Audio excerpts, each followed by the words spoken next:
locus of a point whose distance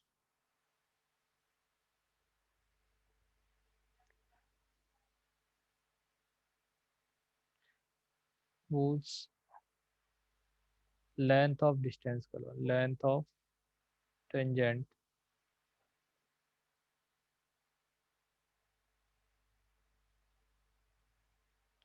from given circle are equal।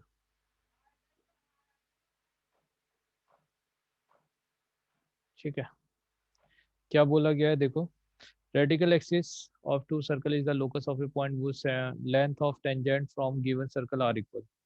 मान लो कि आपके पास दो सर्कल की इक्वेशन दे रखी है, एक सर्कल हम मान लेते हैं कि x square plus Y square plus 2g1x two f1y plus C है, एक ही है, सही है ना।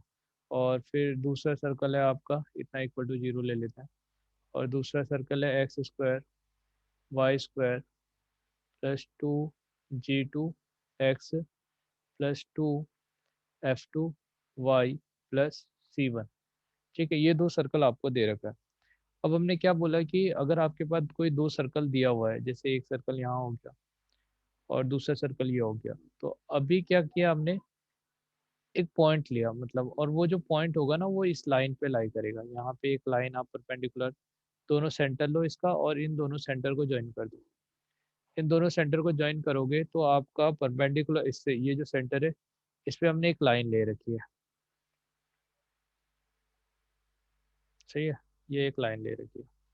और ये लाइन किस तरह से ले रखी है कि आपका यहाँ से आपने जो डिस्टेंस देखो, इसके ऊपर लाइन लो, ये एक ये हो गया, एक ये हो गया, तो इसका जो डिस्टेंस है और ये जो है ये दोनों इक्वल है, तो ये आपका रूट ओवर S1 हो गया और ये रूट ओवर S2 हो गया, हाँ है ना। ठीक है, तो P पॉइंट आपको दो, P पॉइंट ऐसे लेना है कि आपका लेंथ ऑफ टेंजेंट दोनों से, सर्कल 1 और 2 से दोनों से इक्वल हो, तो इसको हमने क्या बोला, P ऑफ A मान लो और P ऑफ B कह लो। क्लियर है बेटा। ऐसे सभी पॉइंट का अगर हाँ मैं सर। कलेक्शन करता हूँ तो उसको मैंने क्या बोला कि वो क्या देगा, एक एक्सिस या लाइन देगा जिसको हमने रेडिकल एक्सिस बोला है। क्लियर है, ऐसा हो जाएगा। अब यहाँ पे आपका जो C1 है C2 है, अब देखो C1 C2 को ज्वाइन करने वाली ये जो लाइन है ये परपेंडिकुलर होती है, ये यहाँ पे परपेंडिकुलर होती है, मगर वो डिपेंड करता है कि रेडियस किसका ज़्यादा है। तो अगर रेडियस जिसका ज़्यादा होगा उससे दूसरी तरफ मतलब वो इस तरह से शिफ्ट हो रही होगी, क्योंकि आपको क्या करना है, यहाँ से अगर आप ये पॉइंट भी ले रहे हो तो यहाँ से आपका टेंजेंट ऐसे कुछ हो रहा होगा ना, हाँ या ना। हाँ। ठीक है, तो इस तरह हाँ से सर। अब हम क्या देख रहे हैं कि ये जो आपको वैल्यूज मिला है, मान लो कि आपने इसका स्क्वायर किया, ये हमें क्या करना है, रूट ओवर S1 करना है और रूट ओवर S2 करना है, और रूट ओवर S1 S2 ऐसे मिल गया। अब मैं इसका स्क्वायर करूंगा तो मुझे S1 मिलेगा और यहाँ पे S2 मिलेगा। S1 S2 इसे मान लो आप, जो यहाँ पे जो वैल्यू दे रखा है, तो आप में अगर यहाँ पे x1 पुट कर दे तो x1 square y1 square plus 2g1 x1 plus 2f1 y1 plus C हो जाता। और यहाँ पे आपका x1 square y1 square plus 2g2 x1 plus 2f2 y1 plus C1 हो जाएगा, है ना। ये हो गया, अब ये दोनों को हमने इक्वल कर दिया। अब यहाँ पे आपका जो x1 y1 वाला जो टर्म है वो तो कैंसिल आउट हो गया। तो आप देखो यहाँ से आपको 2g1 - 2g2 अगर आप करते हो तो ये एक लाइन आई ना, x1 प्लस 2f1 - 2f2, सही है। तो ये आपकी एक लाइन आ गई, तो ये हो गया, और यहाँ पे क्या होगा, C - of C1 equal to 0। Clear है बेटा, है ना। तो यहाँ से आपको ओवरऑल क्या मिली, एक लाइन मिल गई। तो ये जो आपको लाइन मिल रही है, इसी लाइन को हमने क्या बोला कि ये क्या है, रेडिकल एक्सिस है। क्लियर है। तो रेडिकल एक्सिस निकालने के लिए क्या आपको S1 में से S2 को सब्ट्रैक्ट करना पड़ेगा, हाँ या ना। हाँ सर। सही है, तो कभी भी आपको रेडिकल एक्सिस निकालना है तो आपको क्या करना पड़ेगा, जो भी सर्कल की इक्वेशन दे रखी है तो एक सर्कल के इक्वेशन में से जब आप दूसरे सर्कल के इक्वेशन माइनस कर दोगे तो वहां से जो लाइन मिलेगी वो आपको क्या देगा, रेडिकल एक्सिस देगा। सही है, तो ये आपका S1 माइनस S2 हो गया। सही है, अब इसकी कुछ प्रॉपर्टीज हैं, तो हम प्रॉपर्टीज डिस्कस कर रहे हैं।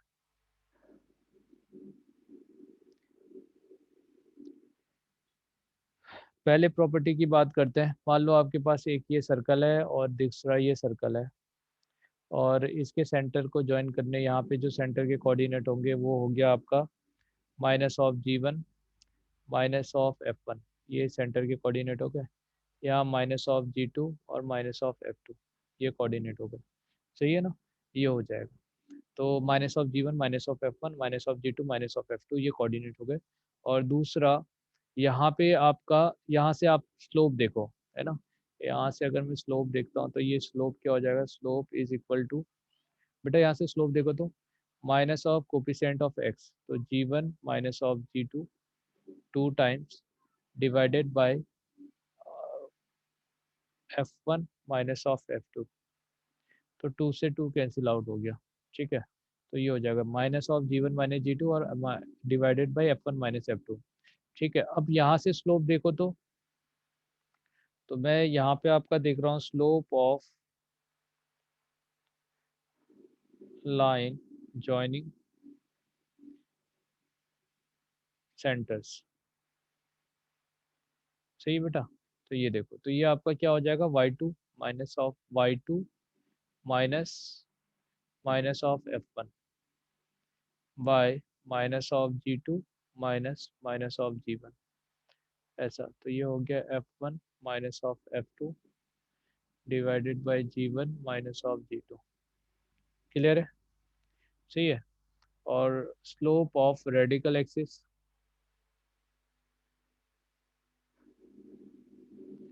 वो निकाल लेते हैं ऊपर से। तो स्लोप ऑफ रेडिकल एक्सिस क्या होगा, -(g1 -(g2) divided by f1 -(f2)।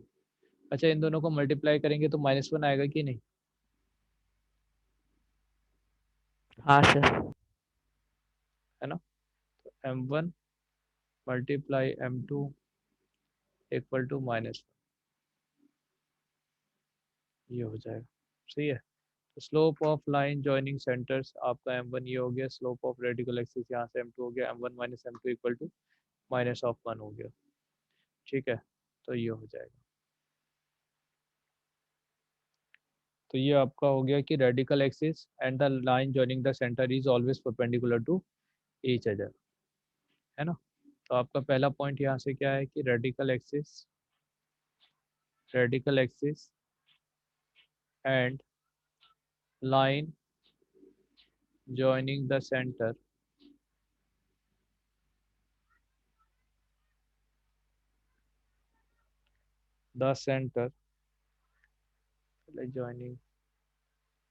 joining the center and joining the center are perpendicular to each other, ये हो जाएगा। अब सेकेंड पॉइंट की अगर हम बात करते हैं तो सेकेंड पॉइंट आपका क्या दे रखा है, radical axis bisect the common tangent of two circle. अब यहाँ पे ये दोनों इक्वल है ना, तो यहाँ पे इसका जो एंगल होगा ये भी बाइसेक्ट होगा कि नहीं, सही है। हाँ और सर। उसके बारे में हम कुछ नहीं कह सकते, आप कॉमन टेंजेंट लो, यहाँ पे कॉमन टेंजेंट, सॉरी इसके बारे में हम कुछ नहीं कह सकते। इसकी जगह हम क्या करते हैं, कॉमन टेंजेंट ले लेते हैं यहाँ पे। तो ये मान लो कि एक कॉमन टेंजेंट ऐसे करके चले गया, तो यही तो डेफिनेशन है, तो ये दोनों बाइसेक्ट होंगे कि नहीं,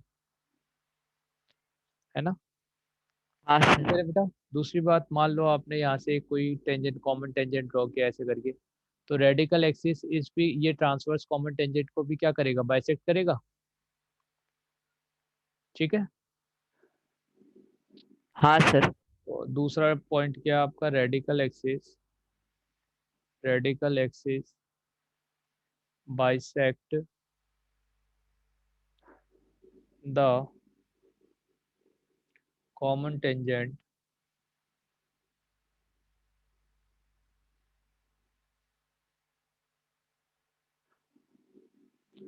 ऑफ टू सर्कल।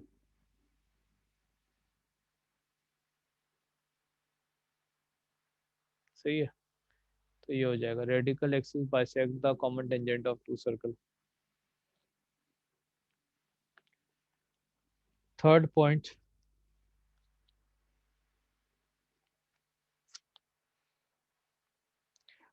चलो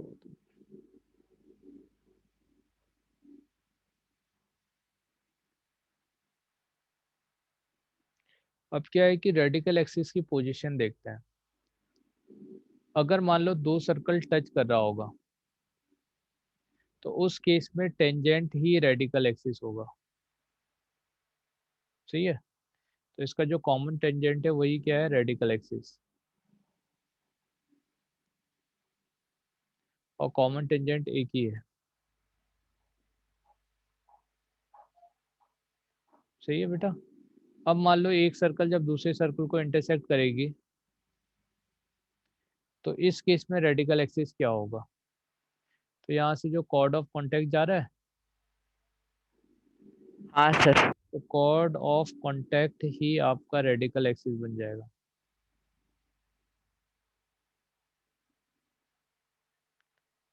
क्लियर है बेटा। और अगर ये सर्कल एक दूसरे को टच कर रहा है तो यहाँ पे जो कॉमन टेंजेंट होगा ये टेंजेंट ही रेडिकल एक्सिस है। सर इसमें कॉमन टेंजेंट 3 नहीं होंगे, लेफ्ट क्या वाली पहले क्या का बेटा। कॉमन तो टेंजेंट 3 होंगे ना। हाँ, तो अभी क्या है कि अगर डिफरेंट ना ना इसमें कॉमन टेंजेंट मतलब ये यहाँ तो एक ही होगा ना। ये वाला कॉमन टेंजेंट नहीं लेना हमें, जो दोनों पॉइंट ऑफ इंटरसेक्शन से पास होंगे उसे लेना है। ओके ठीक, हाँ। ठीक है। तो हाँ कॉर्ड ऑफ कॉन्टैक्ट और यहाँ पे ये कॉमन टेंजेंट हम ये वाला ले रहे हैं जो दोनों को टच करते हुए जा रहा है। वैसे तो और भी जाएंगे तो उसको नहीं लेना। ठीक है। हाँ सर। हाँ, तो ये है रेडिकल। अगर दोनों एक दूसरे को इंटरसेक्ट नहीं कर रहे हैं तो आपको क्या करना है, C1 C2 एक ऐसी लाइन होगी जो line which is perpendicular to C1 C2। मगर कई बार मिसकंसेप्शन क्या रहता है, हम ये मान लेते हैं कि ये जो लाइन है ये इसके मिड से जा रहा है, मगर ये मिड से नहीं जाता। हाँ, रेडिकल एक्सिस जो है वो C1 C2 को ज्वाइन करने वाली लाइन को बाइसेक्ट नहीं करता। अब ये हो सकता है C1 की तरफ आए या C2 की तरफ आए, वो अलग बात है। क्लियर है। हाँ सर। चलिए, अब इसमें जो सबसे ज्यादा पॉइंट यूज किया जाता है क्वेश्चन में वो हमारा फोर्थ पॉइंट है। इसमें क्या है कि अगर आपके पास कोई दो सर्कल दे रखा है, if two circle cut a third circle orthogonally, तो ऑर्थोगोनली में आपको बताऊंगा क्या होता है। Then the radical axis of the two circle will pass through the centre of the third circle. सही है, क्या बोल रखा है, if two circle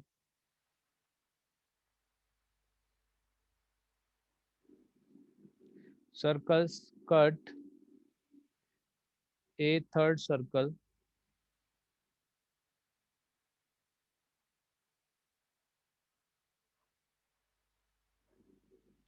orthogonally, then the radical axis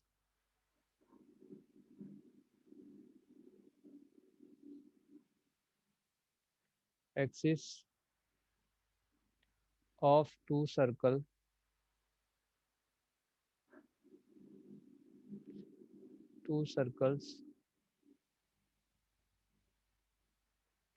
will pass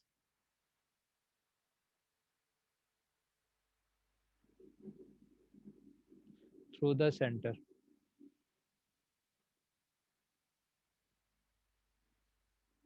of the third circle।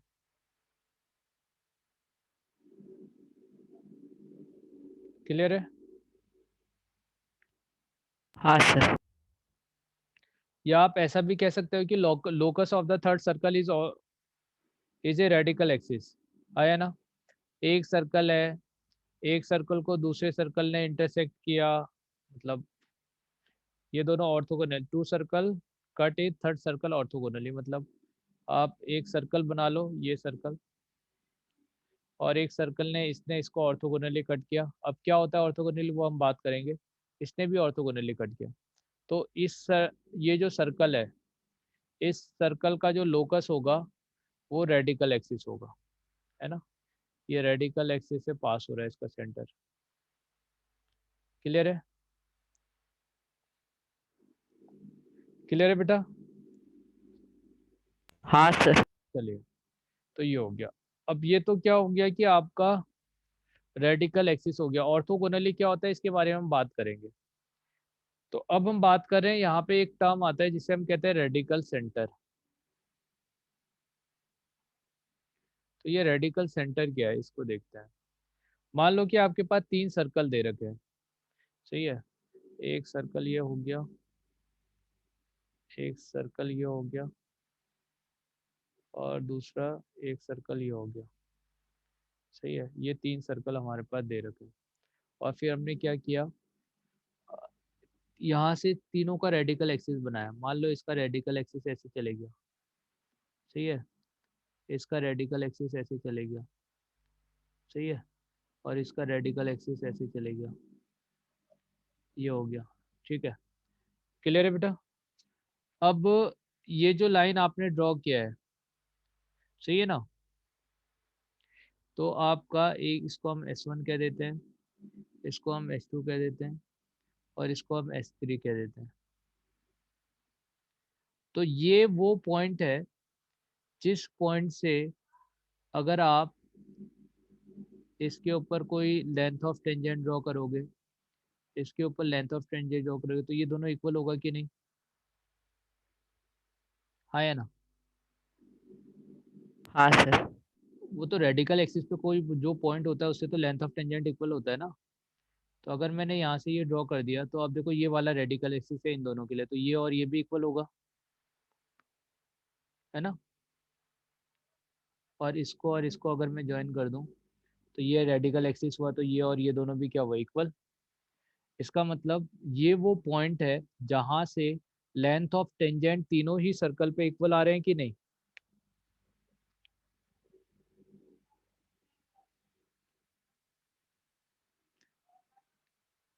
समझ में आया क्या किया मैंने? S1 माइनस S2 लो आप, इसको सब्ट्रैक्ट करो। S2 माइनस S3 लो, इसे आप सब्ट्रैक्ट करो। S1 माइनस S3 लो, इसे सब्ट्रैक्ट करो, तो 3 आपके पास इक्वेशन आ गई। अब जब इन 3 इक्वेशन, ये तीनों ही रेडिकल एक्सिस है, इन 3 का रेडिकल एक्सिस में से किसी 2 को अगर आप सॉल्व करोगे, तो आपको यहाँ पे रेडिकल सेंटर मिलेगा, सही है।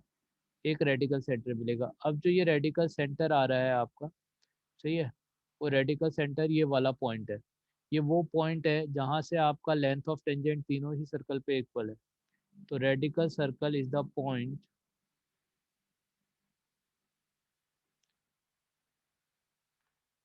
from where point from where length of tangent to circle S1, S2 and S3 are equal। Clear है? क्या बोला? रेडिकल सेंटर है ना। रेडिकल सेंटर वो पॉइंट है जहां से लेंथ ऑफ टेंजेंट तीनों ही सर्कल पे क्या होगा, इक्वल होगा। क्लियर है बेटा? तो अब मुझे आप एक बात हाँ बताओ, सर। अगर ये डिस्टेंस इक्वल है, तो अगर मैं इस पॉइंट को इन सभी पॉइंट को ज्वाइन करता हूँ, मान लो ये लेंथ ऑफ टेंजेंट हो गया, इन सभी को मैं ज्वाइन करता हूँ, तो ये आपको एक सर्कल मिलेगा नहीं? हाँ सर। हाँ। ये सर्कल का सेंटर रेडिकल सेंटर है, और इसका रेडियस कितना है, √/S1। Yes sir. क्लियर है? तो आप इसको ना दूसरे तरीके से भी बोल सकते हो। इसके लिए दूसरा वर्ड क्या यूज किया जाता है, if a circle orthogonally cut orthogonally cut three given circle,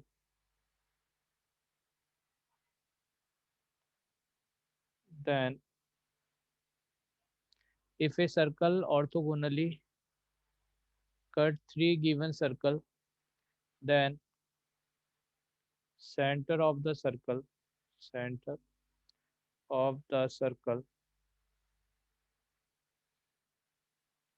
is known as radical center,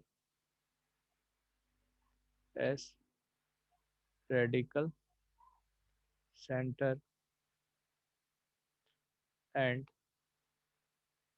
radius is equal to length of tangent.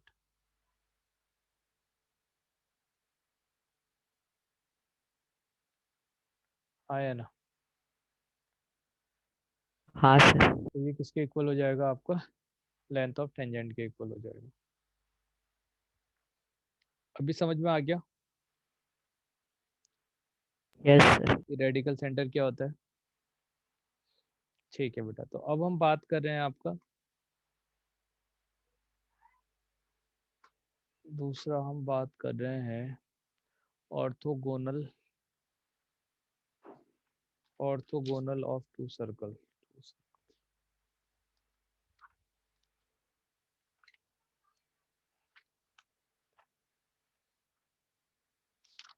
Radical. तो इसके लिए सबसे पहले हम देखेंगे एंगल ऑफ इंटरसेक्शन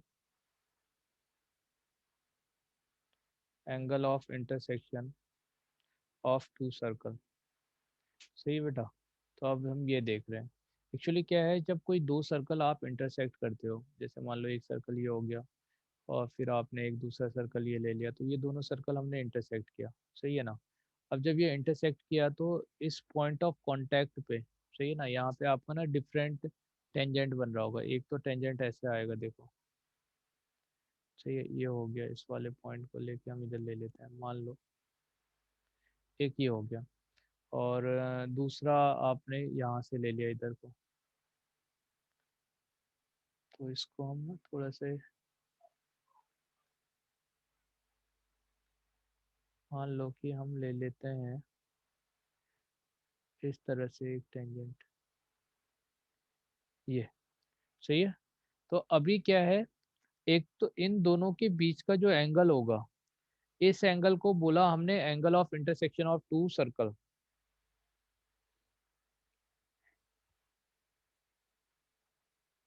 सही है। तो इस एंगल को हाँ हमने क्या सर। बोला? Angle between the tangent to the two circle at the point of intersection must be acute. तो ये है angle between two tangent, angle between two tangent, sorry two circle is defined as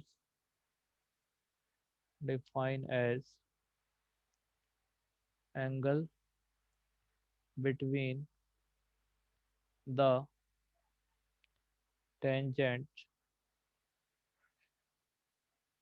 of tangents of two circles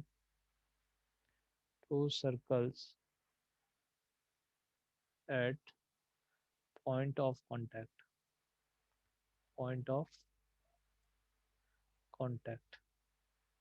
clear है? हाँ sir. ये हो गया। तो यहाँ पे इसके बीच का एंगल आपका थीटा आ रहा है। अब आप ये देखो, ये परपेंडिकुलर है कि नहीं? ये जो टेंजेंट है, सही है ना? अब एक लाइन ही हो गई, एक लाइन ही हो गई, तो आपने यहाँ से अभी देखो, अभी ये डिफरेंट डिफरेंट ले रखा है, हाँ हमने, ये वाला डिफरेंट है, ये है, तो आप पहले टेंजेंट की इक्वेशन निकालो।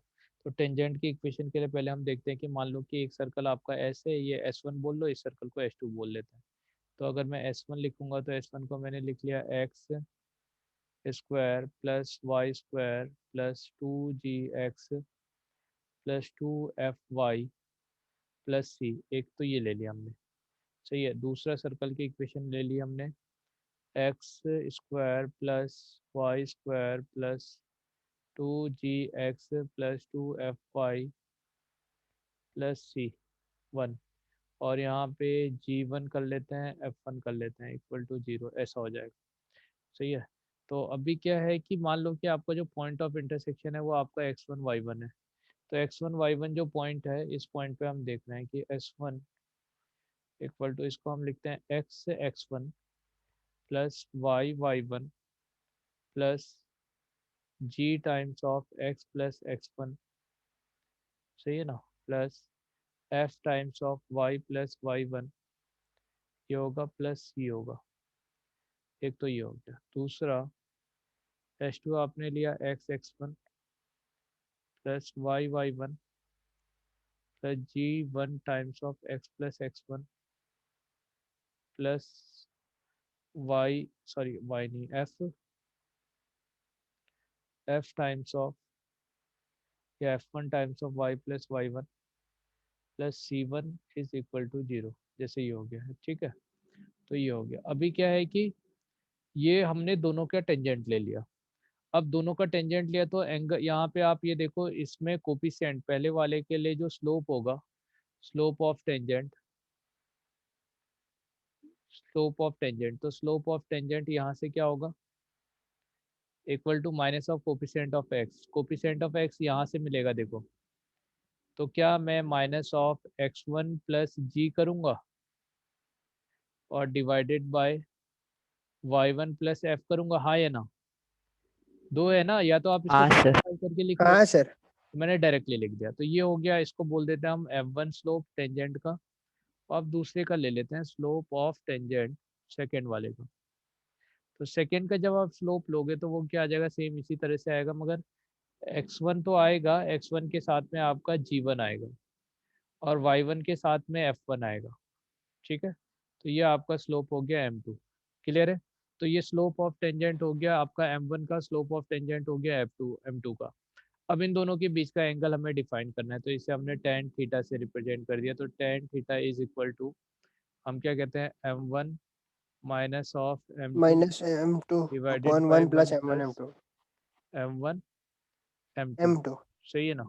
तो ये हो जाएगा, तो माइनस ऑफ m1 का मतलब है x1 plus g divided by y1 plus f, ये होगा, और minus minus plus x1 plus g1 by y1 plus f1। ठीक है, ये हो जाएगा, divided by 1 plus x1 x2, -1 ना। है ना। तो आपका दोनों माइनस माइनस ऐड हो जाएगा, तो ये हाँ x1 प्लस जी हो गया, x1 प्लस g1 होगा, और y1 प्लस एफ होगा, और y1 प्लस f1 होगा।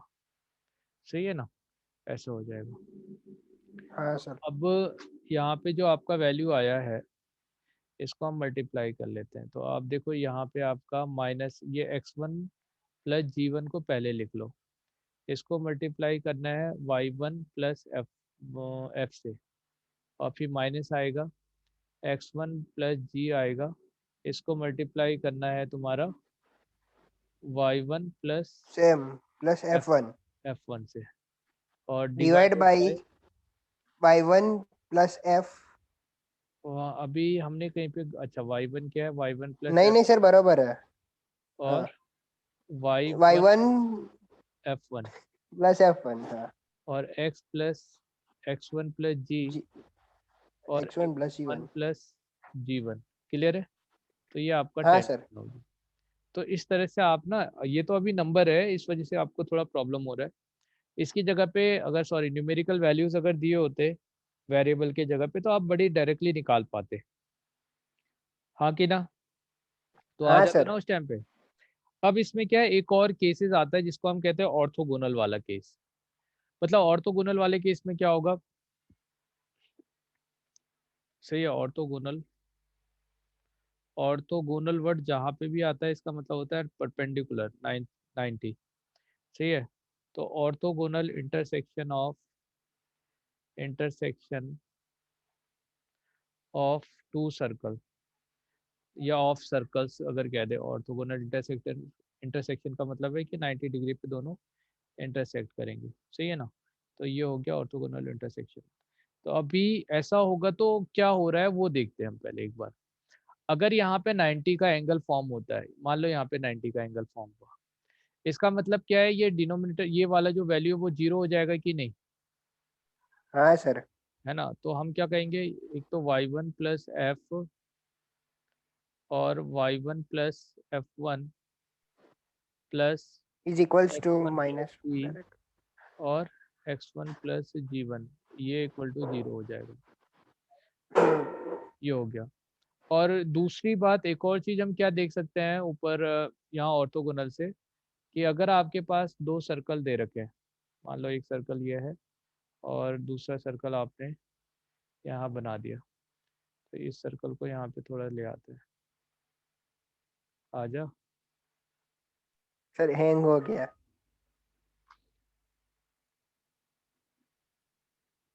हटा ही देते हैं।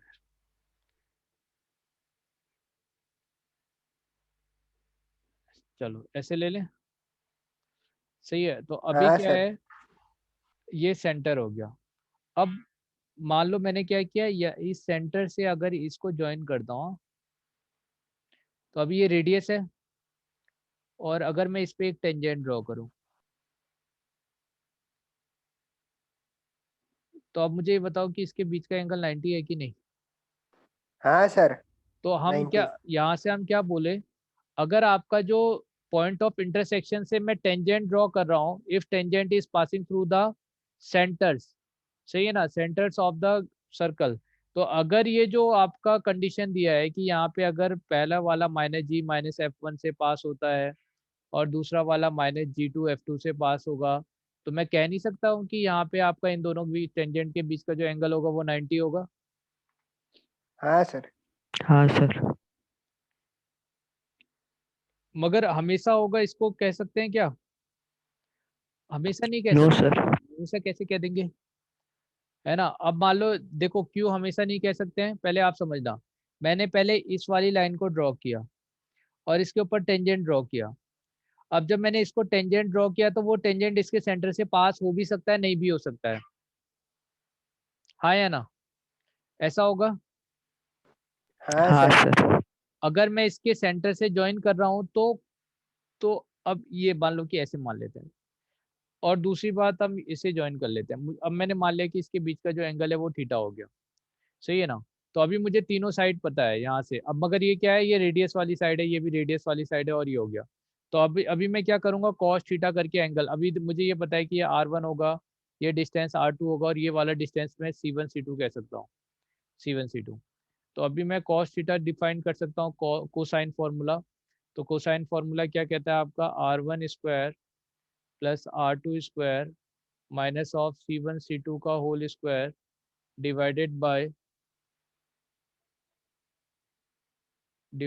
क्या, 2 टाइम्स ऑफ R1 R2, हाँ है ना।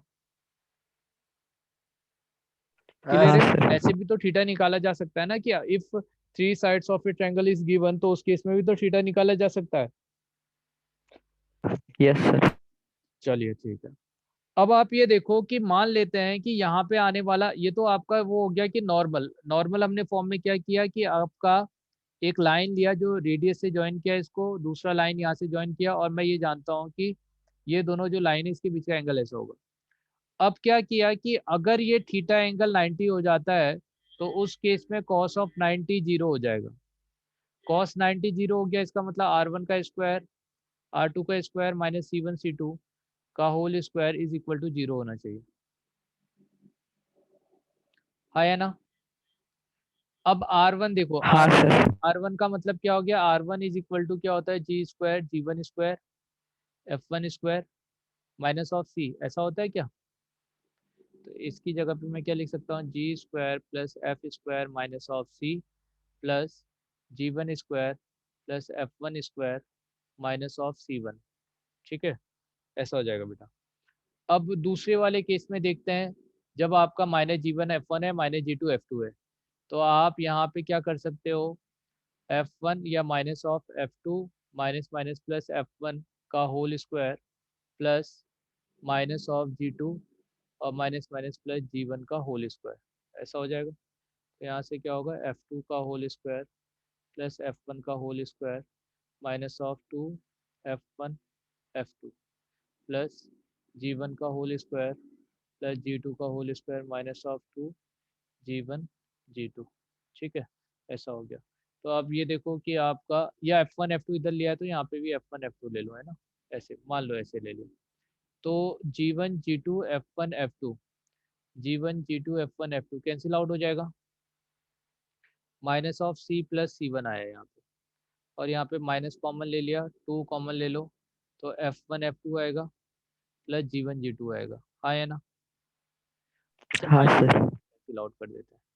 तो ये जो है ये है आपका कंडीशन फॉर ऑर्थोगोनलिटी। सही, अभी आप समझना क्या है, इस वाले केस में जो हमने थीटा कैलकुलेट किया वो है कि रेडियस, सही है ना, रेडियस और इसके बीच के एंगल 90 है। C1 R1 वाला जो रेडियस है, R2 है, इसके बीच का एंगल 90 है। अगर इसके बीच का एंगल 90 होगा तो एक टेंजेंट होगा और दूसरा रेडियस नहीं हो जाएगा। अगर ये ऐसे जा रहा है तो दूसरा वाला देखो इस पे टेंजेंट नहीं हो जाएगा, R1 से जो लाइन पास हो रही है। हाँ सर। और ये अगर आपका रेडियस है तो दूसरी वाली लाइन आपके इसके सेंटर से पास होगी। तो इस केस में हम क्या देख रहे हैं कि C1 plus C2 equal to क्या होगा, 2 F1 F2 plus 2 G1 G2। Clear है। Yes sir. तो ये है आपका orthogonal intersection of two circle. अगर आपके पास कोई भी दो सर्कल दे रखे हैं तो उस सर्कल के बीच में अगर आपको एंगल कैलकुलेट करना है तो वो एंगल आपका क्या हो जाएगा, सही है, उसकी कंडीशन 90 निकालने के लिए कि अगर इसके बीच का एंगल 90 है तो C1 प्लस C2 यानी कि दोनों का कांस्टेंट टर्म लेना है विदाउट साइन। देखो साइन नहीं लेना, हाँ, यानी साइन मतलब C1 C2 का जो होगा वो तो साइन लोगे आप, मगर यहाँ पे F1 F2 आप माइनस के साथ लिख रहे थे ऊपर सेंटर के लिए, माइनस G माइनस F, तो यहाँ पे माइनस नहीं लिया हुआ है देखो, क्योंकि माइनस कैंसिल आउट हो गया है ना। तो ये क्या है, C1 plus C2 equal to 2 times of F1 F2 plus G1 G2। जैसे कि मान लो कि हमारे पास एक बेसिक क्वेश्चन ले लेते हैं कि एक सर्कल की इक्वेशन दे रखी है और सर्कल की इक्वेशन ऐसी है कि x square Y square plus x plus y equal to 0, एक सर्कल की इक्वेशन है। और दूसरा सर्कल की इक्वेशन है x square plus Y square plus x minus of y equal to 0। ठीक है, तो ये दो आपके पास सर्कल है और ये दोनों सर्कल इंटरसेक्ट कर रहे हैं। आपसे पूछा है कि एंगल कितना होगा, सही है ना। तो आप डायरेक्टली यहाँ से पहले रेडियस निकाल लो यार। Angle of intersection of two circle ये अगर आपको कैलकुलेट करना है तो आप क्या करते हो, कॉस थीटा देख लेते हो, cos theta is equal to, है ना, और ये क्या होता है R1 square R2 square minus C1 C2 का होल स्क्वायर, C1 C2 है ना, का होल स्क्वायर, और यहाँ पे 2 times of R1 R2 distance, है ना बेटा, ऐसा हो जाएगा।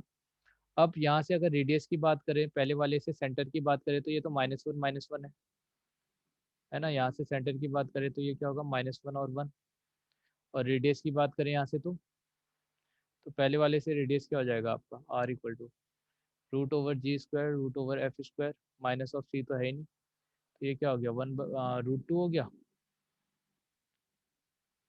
अच्छा हमने कुछ गलत गलत किया है ना, 2 से मल्टीप्लाई भी करना पड़ेगा सेंटर के लिए। हेलो, हाँ सर। हाँ बेटा, यहाँ पे -2 भी होना चाहिए था। हाँ सर। R1 के लिए क्या होगा, √1/4 प्लस 1/4, तो 2/4 का मतलब 1/√2।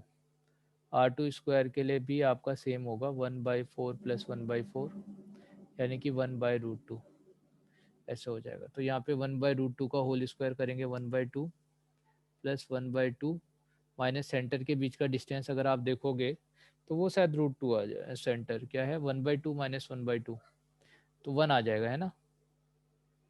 देखो तो इससे ये कैंसिल आउट, -1/2 ये दोनों ऐड हो जाएंगे तो 1 हो जाएगा, हाँ सर। हो जाएगा। और 2 टाइम्स ऑफ 1/√2 1/√2 1/2 हो गया, तो इससे ये कैंसिल आउट, तो देखो 1 माइनस ऑफ 1/1 हो गया यानी कि 0 हो गया, है कि नहीं। तो कॉस थीटा 0 कब हाँ होता है, सर। Cos theta 90 0, degree. इसका मतलब थीटा एंगल कितना हो गया 90 डिग्री। ठीक है। तो किसी भी दो सर्कल के बीच का अगर आपको एंगल कैलकुलेट करना है तो डायरेक्टली आप ऐसे भी यूज कर सकते हो। क्लियर है बेटा? हाँ सर। चलिए, तो ये हो गया। तो ये हुआ आपका ऑर्थोगोनल। तो आज हमने बात किया ऑर्थोगोनल के बारे में, रेडिकल एक्सिस के बारे में और रेडिकल सेंटर के बारे में। इसके बारे में हम बात कर चुके हैं। ठीक है। और कॉमन कॉर्ड हम बात कर ही चुके हैं। फैमिली ऑफ सर्कल के बारे में बात करते हैं कि फैमिली ऑफ सर्कल क्या होता है। फैमिली ऑफ सर्कल,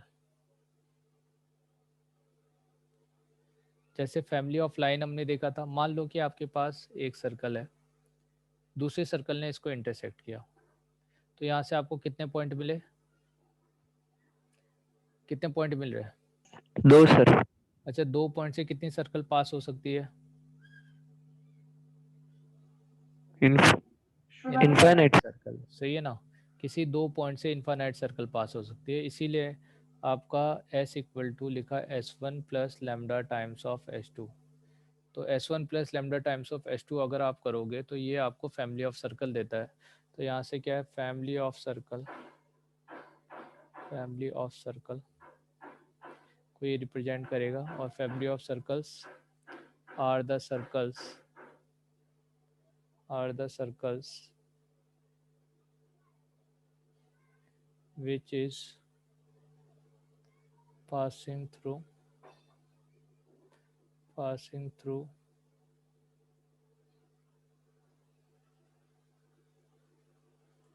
intersection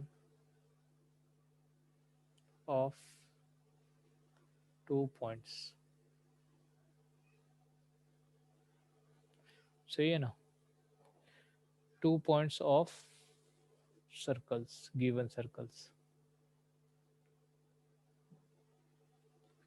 तो जो दो सर्कल दे रखे हैं उन दोनों सर्कल का पॉइंट ऑफ इंटरसेक्शन से पास होने वाली जितनी सर्कल होगी उन सर्कल को हमने क्या बोला कि वो फैमिली ऑफ सर्कल है ना। तो ये तो 2 सर्कल से, हाँ अब सर। ऐसी बहुत सारी फैमिली ऑफ सर्कल आप निकाल सकते हो। सही है। तो उसे हम कैसे निकाल रहे हैं, S1 plus lambda times of S2 करके। सही है। अब क्या है कि मान लो कि आपके पास एक लाइन दे रखा है, आपको 2 पॉइंट चाहिए। देखो 2 पॉइंट कैसे भी मिल सकते हैं। अगर एक सर्कल एक लाइन को इंटरसेक्ट करेगी तभी भी तो आपको मिलेगा। सही है ना। तो आप S plus lambda times of L करोगे तभी भी आपको फैमिली ऑफ सर्कल मिल सकते हैं। क्लियर है। क्वेश्चन ऐसा पूछा जाता है, find the equation of A, sorry, find the family of circle which is passing through the intersection of circles and A given line. ठीक है। क्लियर है बेटा। तो अब इन दोनों के हाँ इंटरसेक्शन सर। से भी आपका सर्कल पास हो सकता है। मान लो एक सर्कल उसमें से ये होगा, इस तरह से एक सर्कल होगा, ये सर्कल हो जाएगा। सही है। अब तीसरे की अगर हम बात करें तो थर्ड वाले में क्या है कि मान लो कि आपके पास एक सर्कल दे रखा है और एक सर्कल आपने इस तरह से एक लाइन ले लिया, जैसे ये लाइन ले लिया। सही है। तो ये आपका L इक्वल टू 0 है और ये आपका S इक्वल टू 0 है। सही है ना। ये इस तरह से दिया है। तो अभी क्या है कि एक ये टेंजेंट है, आप ऐसा भी कह सकते हो कि टेंजेंट है। अब टेंजेंट भी एक लाइन तो हुई है, तो ये भी लाइन। तो यहाँ से भी आपके पास फैमिली ऑफ सर्कल मिल सकते हैं S प्लस लेमडा L करने से। अब वो जो सर्कल होगा वो ऐसे करके पास होगा, मगर अभी 2 पॉइंट की जगह पे कितने पॉइंट मिले, एक ही पॉइंट मिला।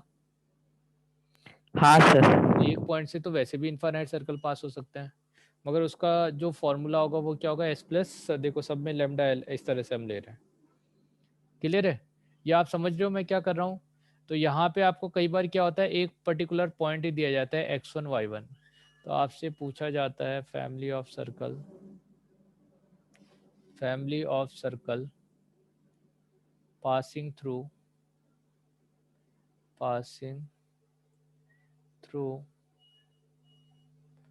x1 y1 and externally also externally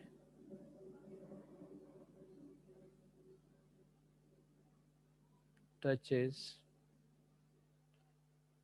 given circle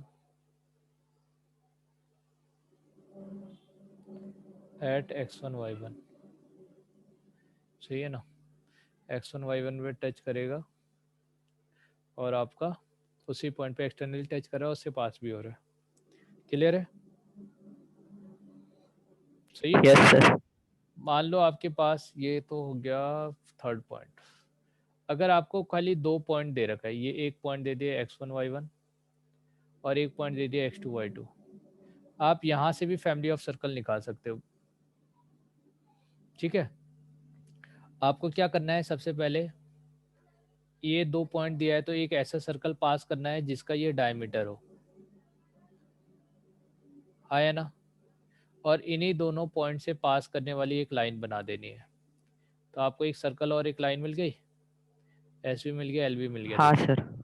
तो आप क्या करोगे, x minus of x1 x minus of x2 plus y minus of y1 y minus of y2 plus lambda times of line की जो equation होती है वो line की इक्वेशन आप यहाँ पे लिख दो, या जी आप इसको x1 y1 1 और x2 y2 1 ऐसे लाइन की इक्वेशन शॉर्टकट में ऐसे लिखी जाती है।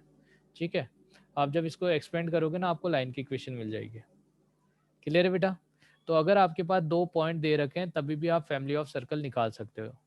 आप जैसे जैसे ये लैम्डा का वैल्यू चेंज करते जाओगे आपको डिफरेंट सर्कल मिलते जाएंगे, है ना। तो फैमिली ऑफ सर्कल, हाँ sir. Family of circles passing through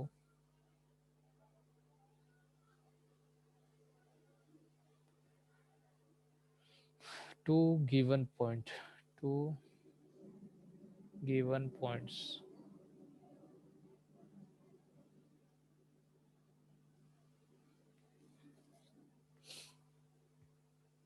सही है, तो ये हो गया।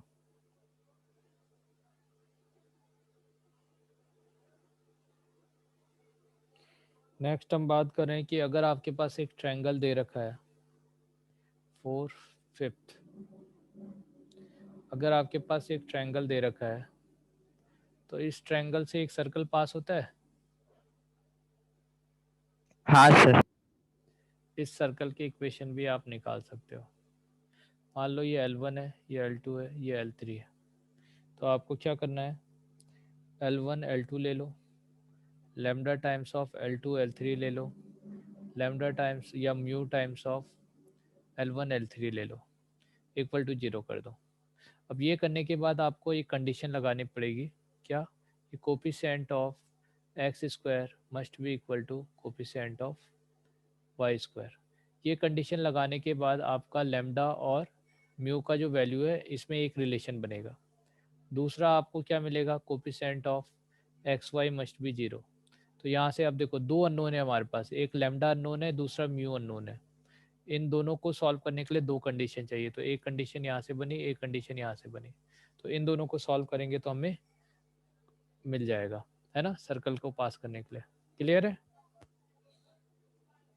हाँ सर। हाँ सर। चलिए अब लास्ट हमारे पास फैमिली ऑफ सर्कल, देखो कितने फैमिली ऑफ सर्कल हो गए। कोई क्वाड्रिलेटरल दे रखा है, तो इस क्वाड्रिलेटरल में आपका मान लो ये L1 है, ये L2 है, ये L3 है, ये L4 है, सही है ना, ये 4 आपको दे रखा है और हमने एक यहाँ से सर्कल पास किया, ये सर्कल ऐसे करके सर्कल जा रहा है, और अब हमने सर्कल की इक्वेशन लिखी L1 L3 plus lambda times of L2 L4 equal to 0, जैसे मान लो इस ऐसे करके कंडीशन लिख ली, सही है। तो अभी यहाँ पे हमें एक, जैसे यहाँ पे हमें वही देखना है कि coefficient of x square must be equal to coefficient of y square, क्योंकि यहाँ से एक ही सर्कल बन सकता है ना, और coefficient of x y equal to 0, तो ये दो कंडीशन में से कोई एक कंडीशन लगाओ, आपको लैम्डा मिल जाएगा। क्या कहते हो? क्लियर हुआ? Yes sir. तो ये हमारे पास 6 टाइप के क्या हो गए, फैमिली ऑफ सर्कल। दो सर्कल दे रखे हैं तो उसके इंटरसेक्शन से पास होने वाले सर्कल का equation S1 plus lambda S2 ऐसे निकाला जाता है। और अगर मान लो कि एक सर्कल दे रखा है, एक लाइन दिया है, तो S प्लस लैम्डा एल। अगर आपका सर्कल और टेंजेंट दिया है तो तभी भी S प्लस एल ही होगा, लैम्डा एल ही होगा, सही है, अगर 2 पॉइंट दे रखा है तब आप डायमेट्रिकल सर्कल बनाओगे और वहाँ से दोनों पॉइंट से पास होने वाली लाइन की इक्वेशन, तो वहाँ से भी आ जाएगा। उसके बाद 3 अगर आपके पास साइड दे रखा है उससे पास होने वाले सर्कम सर्कल देखना है या सर्कम सेंटर निकालना है, तभी भी आप इन तीनों को मल्टीप्लाई करके यहाँ से सेंटर निकाल सकते हो और सर्कम रेडियस भी निकाल सकते हो। हाँ या ना, इस मेथड का यूज़ करके। दूसरी बात है हाँ सर। चार साइड से पास होने वाले सर्कल की इक्वेशन, तो यहाँ पे आपका coefficient of x square coefficient of y square दोनों इक्वल होगा, coefficient of x y equal to 0 हो जाएगा। क्लियर है? हाँ सर। हाँ सर। सही है ना, तो इस तरह से हम निकाल सकते हैं। चलो एक दो क्वेश्चन इसके ऊपर करते हैं। मान लो कि हमारे पास क्वेश्चन है find the equation of the smallest circle passing through the intersection of line and the circle. अब हमसे कह रखा है find the equation of smallest circle which is passing through the circle intersection of circle and line. Line की equation दे रखी है x plus y equal to 1 और सर्कल की इक्वेशन दे रखी है x square Y square equal to 9। ठीक है, तो अब इन दोनों के इंटरसेक्शन से पास होने वाला आपको स्मॉलेस्ट सर्कल निकालना है। स्मॉलेस्ट सर्कल का मतलब उसका रेडियस स्मॉलेस्ट होगा। तो आप ये देखो कि आपके पास जो सर्कल है, हम ये जानते हैं कि एस प्लस लेमडा एल करने से हमें क्या मिल जाता है, फैमिली ऑफ सर्कल मिल जाता है ना। तो ये हो गया, तो हमने एस किया मतलब x square plus Y square minus of 9 किया plus lambda times of x plus y minus of 1 किया, इतना इक्वल टू 0 कर दिया। तो अभी ये हो गया। अब यहाँ से हम सेंटर की अगर बात करें तो एक्स स्क्वायर वाई स्क्वायर और प्लस ऑफ लेमडा एक्स हो जाएगा प्लस ऑफ लेमडा वाई हो जाएगा और minus of 9 minus of lambda equal to 0, जैसे ही हो गया। अब हम क्या कर रहे हैं, यहाँ से रेडियस देख रहे हैं, तो रेडियस जो होगा वो रूट ओवर क्या होगा, लेमडा बाई 2 का होल स्क्वायर, बोलो, माइनस लेमडा बाई 2 हाँ का sir. Whole square plus minus lambda by 2 का होल स्क्वायर, सही है, minus of G square F square minus C, तो माइनस सी करोगे तो माइनस माइनस ये 9 प्लस लेमडा हो जाएगा, है ना। अब इसको मुझे मिनिमम बनाना है, तो अगर मैं इसका देखूं तो ये क्या है, लेमडा स्क्वायर बाई 4 है प्लस लेमडा स्क्वायर बाई 4 है प्लस आपका 9 प्लस लेमडा है, तो समथिंग आप इसको लिख सकते हो 2 या lambda square by 2 plus 9 plus lambda. और अब इसको मिनिमम बनाना है, तो मिनिमम बनाने के लिए ये तो क्वाड्रेटिक इक्वेशन टाइप का है ना, क्वाड्रेटिक नहीं है लेमडा में, तो इसको मिनिमम हाँ बनाने के सर। लिए आप इसको लेमडा, आप लेमडा में क्वाड्रेटिक बना लो। मान लो कि ये क्या हो जाएगा, lambda square plus of 2 lambda plus of 18 divided by 2 हो गया। तो इसको मैं लेमडा प्लस, देखो आगे से 2 आ रहे हैं, तो लेमडा स्क्वायर प्लस ये हो गया, सॉरी 2 लेमडा हो गया और 2 लेमडा के साथ में प्लस 1 कर सकते हो प्लस 17 कर सकते हो डिवाइडेड बाई 2, तो ये हो जाएगा लेमडा प्लस 1 का होल स्क्वायर प्लस 17 बाई 2। अब बताओ कि इसका मिनिमम वैल्यू की अगर मैं बात करता हूँ तो मिनिमम वैल्यू के लिए इसको 0 होना पड़ेगा ना, हाँ सर। तो यहाँ से आपको क्या मिलेगा 17 बाई 2 मिल जाएगा, 2। है ना। तो ये मिनिमम वैल्यू है इसका। तो अभी यहाँ पे यानी कि इसका मिनिमम वैल्यू क्या होगा 17 बाई 2, तो मेरा आर मिनिमम वो 17 बाई 2 हो जाएगा। ठीक है, हाँ सर। आर मिनिमम करने के लिए हमने लेमडा का वैल्यू क्या पुट किया, -1 सर। -1 पुट किया। तो अगर मुझे सर्कल का इक्वेशन निकालना है तो ऊपर जो कंडीशन दे रखी है फैमिली ऑफ सर्कल, इसमें लेमडा की जगह क्या पुट कर दूं, -1। तो -1 पुट करेंगे तो क्या आएगा, -9 -1 इक्वल टू, अच्छा माइनस माइनस प्लस 1, तो ये हो गया X square Y square minus X minus Y और -8 इक्वल टू 0,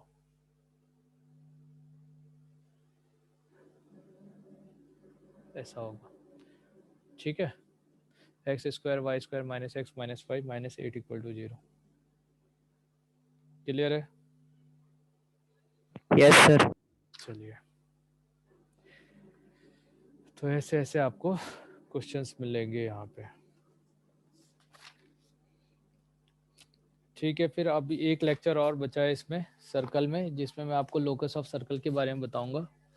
अब आपको कहीं से कि इसमें जो बचे हुए क्वेश्चन है, रेडिकल सेंटर करना है आज, रेडिकल एक्सिस करना है और ऑर्थोगोनल ऑफ टू सर्कल करना है। ऑर्थोगोनल ऑफ टू सर्कल पे भी एक दो क्वेश्चन मैं आपको मॉड्यूल से ही करके दिखा देता हूँ कि किस तरह से हाँ आप अटेम्प्ट करोगे। हाँ sir. If the circle of same radius A and circle eight, देखो एक आपसे, if the circle of same radius A and centre at, एक सर्कल है जिसका सेंटर है 2,3 पे, रेडियस से ए है इसका, एक सर्कल और है 5,6 पे, सही है, और ये दोनों एक दूसरे को ऑर्थोगोनली कट कर रहे हैं। 5,6 पे सेंटर है, सही है, और ऑर्थोगोनली कट कर रहे हैं, तो ए के बारे में बताना है। तो मुझे ये पता है ना, C1 C2 बोलो is equal to 2 times of G1 G2 प्लस F1 F2, F1 आया ना हाँ सर। ऐसा? हाँ सर। अच्छा, सेंटर के बीच का डिस्टेंस निकाल सकते हैं हम, 5 माइनस, हाँ हाँ सर। सर। बोलो 5 - 2 का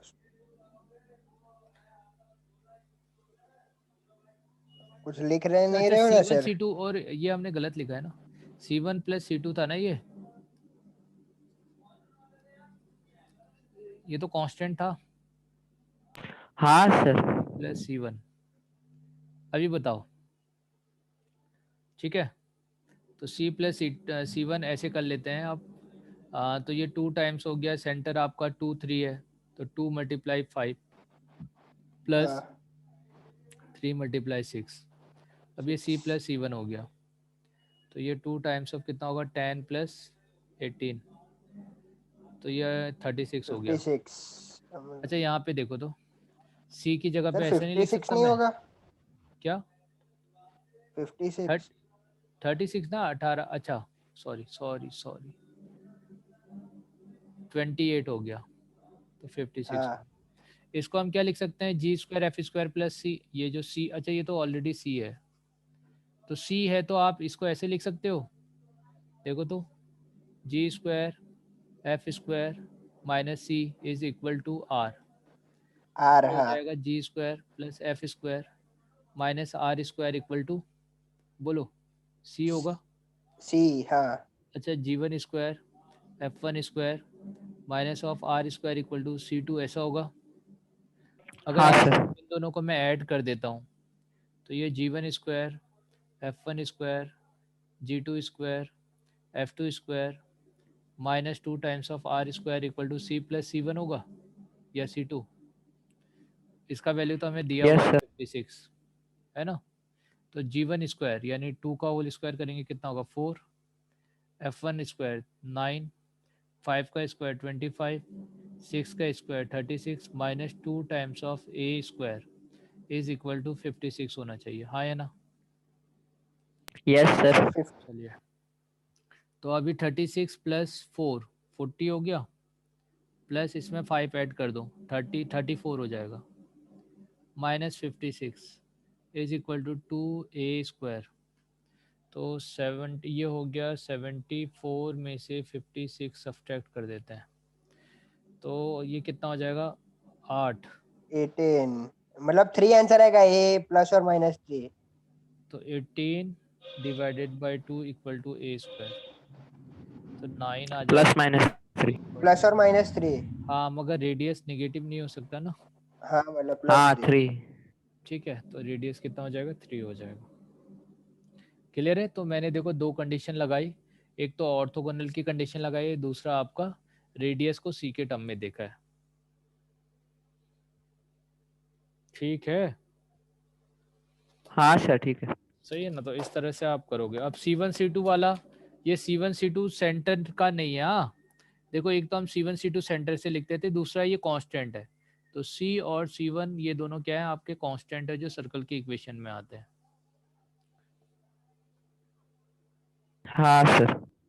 चलिए, अब आपसे जैसे क्वेश्चन नंबर 41 में बोल रखा है, 41 में आपसे बोला है the equation of 3 circle are given 3 circle की इक्वेशन दे रखी है, x square Y square equal to 1 दे रखा है, x square Y square minus of 8x plus 15 दिया है, ठीक है, और x square plus Y square plus ten of y plus 24 दिया है, सही है ना। तो ये 3 आपके पास सर्कल दे रखे हैं। Determine the coordinate of the point P such that the tangent drawn from it to the 3 circle are equal in length. Question समझ में आ गया? आपसे कहा है कि 3 सर्कल दे रखा है और determine the coordinate of A point so that the length of tangent from this point to this circle are equal। तो इसका मतलब ये कौन सा पॉइंट है? Centre sir. Radical centre. हाँ सर वही वाला। तो रेडिकल सेंटर कैसे निकालते हैं? इसको S1 कह लो, इसे S2 कह लो, इसे S3 कह लो। अगर मैं S2 में से S1 सब्सट्रैक्ट कर दूं तो एक्स स्क्वायर वाई स्क्वायर की जगह 1 पुट करना है, तो 1 minus 8x plus 15 equal to 0, ऐसा हो जाएगा। तो ये हो हाँ गया सर। माइनस 8x और ये हो गया माइनस ऑफ 16, तो x इक्वल टू क्या हो गया? 2 हो गया, सही है। दूसरा S3 माइनस S1 कर लो, तो यहाँ पे आपका 1 plus 10y plus 24 is equal to 0, तो 10y is equal to minus of 25, तो y इक्वल टू -5/2, ऐसा हो जाएगा। तो आपका जो सेंटर आया, सेंटर क्या है? 2, -5/2, ये सेंटर हो जाएगा। हाँ सर।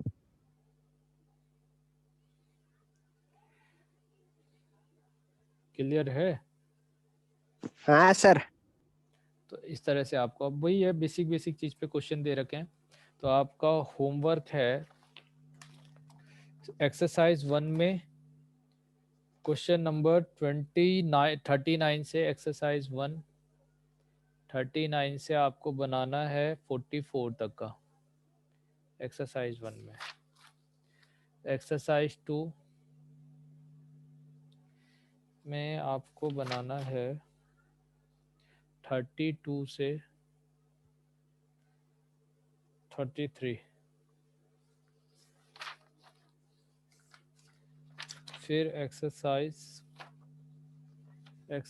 2 लेवल 2, एक्सरसाइज 2 लेवल 2, इसमें आपको एक ही क्वेश्चन है, नहीं 2 क्वेश्चन है, 12 और 13, 12 एंड 30। कितने क्वेश्चन हो गए?